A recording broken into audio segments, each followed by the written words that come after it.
My name is Sophia. I'm 36 years old. 3 days after my wedding, my husband and I arrived at a luxury resort for our honeymoon. Everything felt perfect. The ocean, the lights, the life I thought I had finally found. That evening, while my husband was checking our room, the resort manager suddenly walked toward me. He looked nervous. "Ma'am, is that man your husband?" he asked quietly. I smiled and nodded, but his face didn't change. He leaned closer and said, "Then you need to come with me, right now." I thought it was some booking problem. I followed him, and minutes later, I forgot how to breathe. Before I tell you what actually happened, please like and subscribe to the channel, and tell me where are you watching from. Now let's begin. The honeymoon was supposed to be the happiest trip of my life. The resort looked like something from a dream: soft lights, ocean waves, couples laughing everywhere.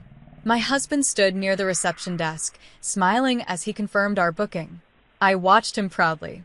Just 3 days earlier, I had married the man I believed was perfect. Kind, calm, Loving. The kind of man who made you feel safe just by standing beside you. I was still looking at him when the resort manager walked toward me. He looked nervous. Not polite hotel nervous. Scared nervous. "Ma'am, is that man your husband?" he asked quietly. I smiled and nodded. "Yes." He swallowed hard. "Then please come with me." I thought maybe there was a payment problem or a booking mistake. So I followed him. We left the bright lobby, turned into a silent hallway, and entered a private office. The door closed behind me. 2 men were already inside. Not hotel staff. Serious faces. Dark suits. Watching me carefully. One of them placed a tablet on the table. "Mrs. Sophia," he said calmly, "we need you to look at something." I leaned closer. On the screen was a wedding photo. A woman in a white dress, smiling happily. And standing next to her was my husband. I pointed at the screen. "That's Adrian," I said. The officer didn't react. He simply swiped to the next photo. Another wedding appeared. A different woman, but the same man beside her. I felt confused. Then he showed me another photo. and another one. Each picture showed my husband marrying a different woman in a different place. Different countries. Different dates. Different brides. But the groom never changed. It was always him. My stomach tightened as I looked at the screen again. "This can't be real," I said quietly. The older officer sighed. "We wish it wasn't." My hands started shaking. "What does this mean?" I asked. He looked directly at me. "Every woman you see here married the same man you married." My heart began racing. "They all went on honeymoon trips," he continued. He paused before finishing his sentence. "And after the honeymoon, they disappeared." The word hit me hard. Disappeared. The officer looked at me carefully and said, "There are no crime scenes, no bodies, and no police reports connected to these women." He paused before continuing. "It's as if they simply vanished after their honeymoon trips." I felt the room spinning. "No, you're wrong," I said quickly. "He's with me right now. He loves me." The younger officer exchanged a glance with his partner and replied softly, "That's exactly what every woman told us." My throat went dry. The officer tapped the tablet again. New images appeared on the screen. Happy couples at resorts. Airport selfies. Beach photos filled with smiles. Every picture looked like the beginning of a perfect love story. But when he opened their files, there was nothing after the honeymoon. No return tickets. No family reports. No missing person cases officially filed. It was like their identities slowly disappeared. The officer spoke carefully, choosing his words. "We believe your husband builds fast relationships with wealthy or independent women," he explained. "He marries them quickly, gains their trust, and convinces them to travel for a honeymoon." He stopped there. He didn't need to explain the rest. My mind began connecting things I had ignored before. How quickly our relationship had moved.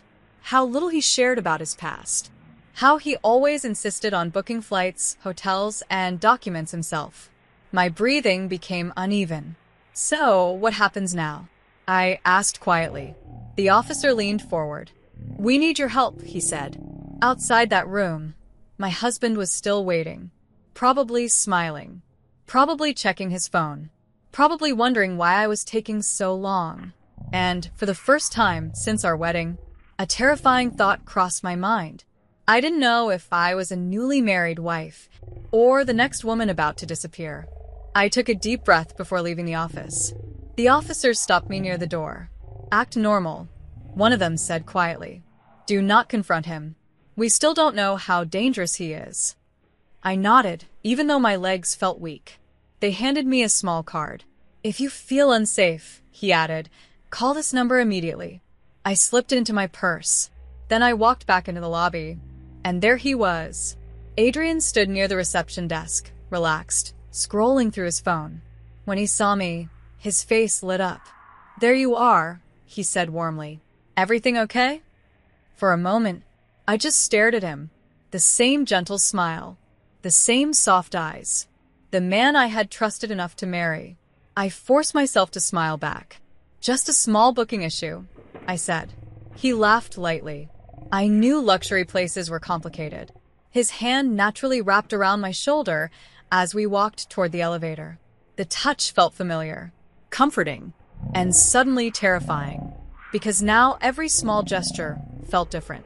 Was this affection real or practiced? Inside the elevator, he looked at me carefully. "You look pale," he said. "Are you tired?" His voice sounded genuinely concerned. I almost believed everything was normal. Almost. That night, we went to dinner at the resort restaurant. Candlelight. Soft music. Ocean view. It should have been romantic. Instead, I felt like I was sitting across from a stranger. I began noticing things I had ignored before. He avoided talking about his childhood. Whenever I asked about old friends, he changed the subject smoothly. Even during dinner, his phone stayed face down on the table. And once, just for a second, I saw him watching me. Not lovingly, not warmly, but carefully, as if he was studying my reactions. A chill ran through me. Later that night, back in our room, he opened a bottle of wine. "To us," he said, raising his glass. I hesitated. The officer's words echoed in my mind. Every woman trusted him. I smiled gently and took only a small sip. He didn't notice. Or maybe he did. We talked for a while, and he acted perfectly normal. Too normal. Before sleeping, he casually asked, "Did anyone talk to you while I was parking earlier?" My heart skipped. The question sounded simple but precise. I kept my voice calm. No. "Just hotel staff." He studied my face for a moment. Then he smiled again. "Good," he said softly. That single word sent fear down my spine. Good. Why would that matter? That night, I couldn't sleep. I lay beside him, listening to his breathing in the dark. At around 2 a.m., I felt the bed move. He stood up quietly, trying not to wake me. Through half-closed eyes, I watched him walk onto the balcony, holding his phone. He spoke in a low voice. I couldn't hear the words, but I heard one sentence clearly. "She doesn't suspect anything." My heart stopped, and, in that moment, I realized the honeymoon had already begun, just not the way I thought. "She doesn't suspect anything." Those words echoed in my mind all night. I lay still beside Adrian, pretending to sleep. My heart felt heavy not only with fear, but confusion. If he was dangerous, why did he always treat me with such care? The next morning, I contacted the investigators secretly. They admitted something strange. "We've never found proof of violence," one officer said. "No bodies.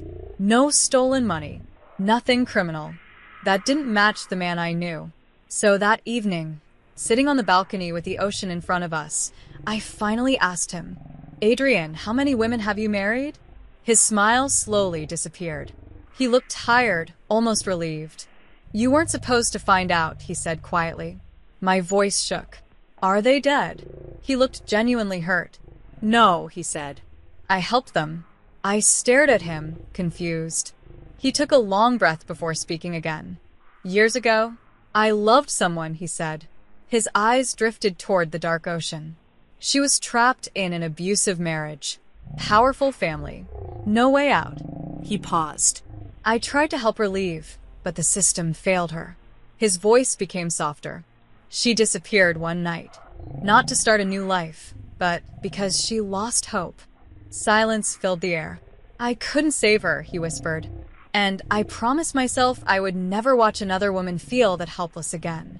My chest tightened. That's why you marry them? I asked. He nodded slowly. Marriage gives legal protection, new documents, a clean identity, a safe exit. He explained how every woman he helped wanted to disappear from danger, abusive partners, criminal families, lives they could never escape legally. The honeymoons were only transitions, new beginnings. They're alive, I said quietly. Yes, he replied. All of them. Tears filled my eyes. Why didn't you tell me? He looked at me gently. The fewer people who know, the safer they remain. Just then, police officers entered the resort. Someone had reported him.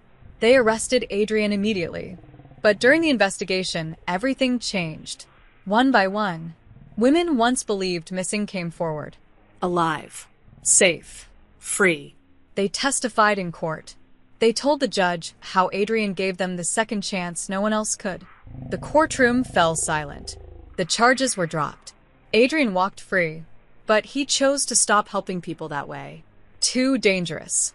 Too misunderstood. Months later, we sat together again, finally honest with each other. I thought I had married a mysterious man. Instead, I married someone carrying a broken promise from the past. A man who couldn't save the woman he loved. So he spent years saving others. And I realized something that day. Sometimes the world calls someone suspicious, only because it doesn't understand kindness that works in the shadows.